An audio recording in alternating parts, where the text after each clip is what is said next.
Thank you, sir. With this beginning an open hearing, members have the opportunity to question via WebEx. So we're going to keep the seniority order for questions as we do during full committee hearings for armed services. My first question will be to Mr. Joyce. As you know, Russia in the SolarWinds hack and China in the Microsoft hack both launched their attacks from and exfiltrated stolen data through servers rented from the U.S. cloud providers. So my question would be, with your thorough background and collection at the NSA, can you tell us in the open setting if you've noticed collaboration between our adversaries in cyber operations? Have they been essentially ignoring each other, or are we aware of any cyber operations they have conducted against one another? So, Senator, I think you'll understand the sensitivity of that question and my ask that we take that in a closed hearing. Let me try this one then. I trust that we're taking action to breed distrust between our adversaries. Can you give us a general example of what we're doing to discourage future cooperation, or is that too sensitive?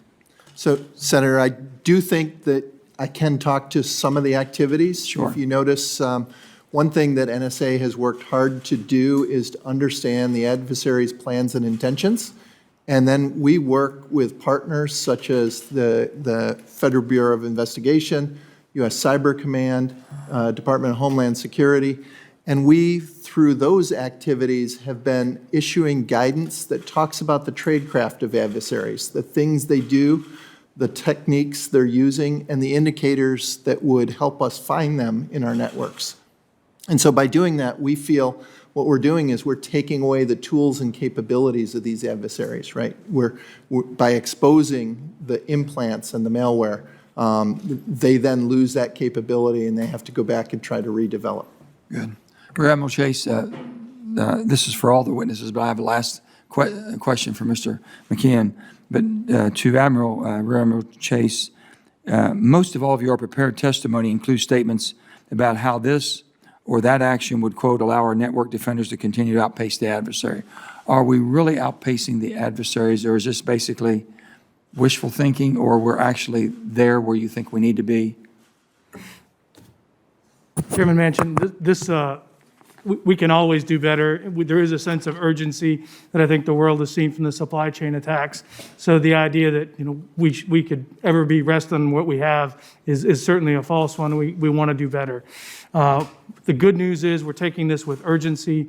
Additional good news is we're not starting from scratch. Some of the very issues that you talked about in your opening statement, orchestration, the comply to connect that you've asked us to build pilots into, to learn from, have had significant success in just over the last couple of years, being able to see our networks in unprecedented ways. Are we finished? Absolutely not. We've taken the beginning steps and are only now starting to understand how much better we can be about it. We're always looking for the insights that come from our NSA and IC partners to be able to build on those and to go faster. This is probably the arms race of our time. We'll get to continue to do this for a very long time. As the adversaries get better, the defenses will get better. Thank you. And Mr. McKeon, the massive Russian SolarWinds infection was discovered by the cybersecurity company FireEye through what is now a standard industry technique called threat hunting. The threat hunting concept, like the zero trust model, is based on assumption that adversaries are always inside one's network undetected instead of passively waiting to accidentally discover such intrusions, which are well documented. Research shows allows intruders to remain undetected for many months and even years.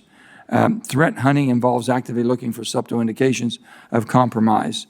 So it's a technique that Cybercom already applies with the cyber protection teams, but we really need to expand the threat hunting as the private sector companies have done. So why isn't threat hunting listed as one of your zero trust pillars?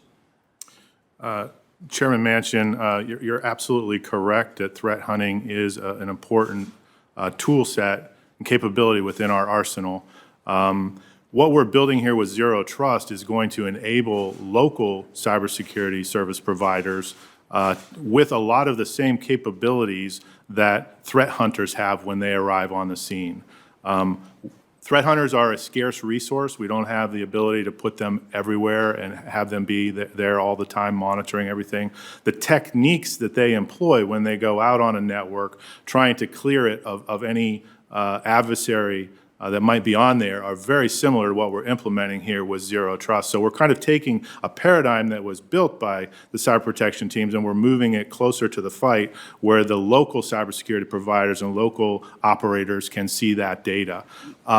As a consequence, when the hunt teams do come in, they're going to be able to more rapidly respond because many of the same tools, a lot of the logs, a lot of the information that they would potentially take days and weeks to collect are going to be there for them right off. What they're telling us is the most common hunting technique is to put a little software program on every computer in an enterprise that creates a small record of every significant action the computer takes and sends those records to a big repository for analysis. Yes, sir. And we're going to be doing that exact same thing Okay. from all the devices and all the traffic that's happening on the network itself. And we're going to be doing artificial intelligence and ML learning on that data to maybe uncover new and novel attacks as well. Thank you.